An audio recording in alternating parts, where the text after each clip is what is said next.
Орхон аймгийн засаг даргын захирамжийн дагуу Орхон аймагт ногоон эрдэнэт хөтөлбөр хэрэгжүүлэх ажлын хэсгийн шийдвэрээр Баян өндөр уулын хүрэн булгийн амны урт талд 3.6 га талбайд мод тарьж гэр бүлийн мод цэцэрлэг түрээлэн байгуулахар болжээ.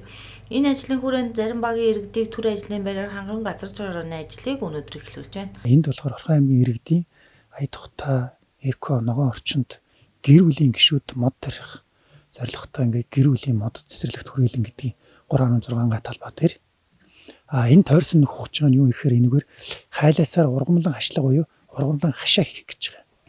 Тойроод битүү. Дотор талд нь болохоор энэ нийтдээ 7200 ширхэг хайлаас орно. Дотор талд нь 2500 ширхэг 5 төрлийн гоёлын мод орох юм. За монос, агч, гүйс гэдэг Монгол сакура цэцэрлдэг мод тэгээ голтвор гэсэн ийм моднуудыг дотор талд нь тарина. Дотор талд нэг амар зугаалах зорилттой нэг 4 сарвч тэгээ бусдын данд ингээ мод тарих юм талбай. Гадна талдаа ингээ машины зөксөлт юм зураг төсөв нь барилга захиалагч яалган дээр хийх гэж байгаа. Аврын мод тарилтын ажил нь хугацаатай байдаг учраас газар шорооны ажил ингээд эхлэв байж байгаа. Тэрнээс энэ дэр ямар нэгэн байшин барилгах аль янзын аж ахуйн нэгж авсан зүйл байхгүй.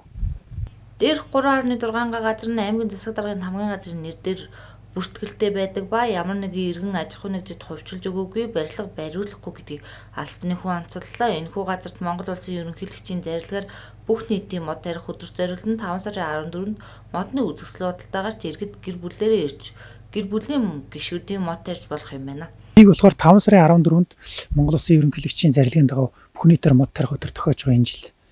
5 сарын 14-нд энд яг 5 төрлийн модыг манай байгууллагын зүгээс бэлдээд худалдаанд гаргах чинь тэгэхээр иргэд гэр бүлийнхээ гишүүдтэйгээ ирээд өөрснийхөө зааж өгсөн талбайд гэр бүлийнхээ гишүүдийн модыг тариад явчих юм. Усал худалдаж аваад тарих юм. Усалгын арчилгааны жилийн хамгаалтын асуудлыг бол манай банк бүрэн хариуцаад явах. Тэгэхээр 5 сарын 14-нд бүх нийтээр мод тарих өдөр тохиогоод иргэд маань энд ирж гэр бүлийнхээ гишүүдийн дунд гэр бүлийнхээ гишүүдээ тоогоор мод тарьж ногоон орчин бий болохыг л уриалж байна. Өшөө бол энэ тул зорилго байхгүй. Гэр бүлээрээ мод тарих хүсэлтэй иргэд Баян өндөр уулын хүрэн булгийн амын урт талд байрлах ухаж бэлдсэн газар өөрсдийн гэр бүлийн модод тарьж ногоон байгууламж үүсгэх боломжтой болж байна. Тарих зориултын модыг сум дундын ой ангиас бэлдсэн байх бөгөөд 4-10 мянган төгрөгийн хооронд худалдаалах юм байна.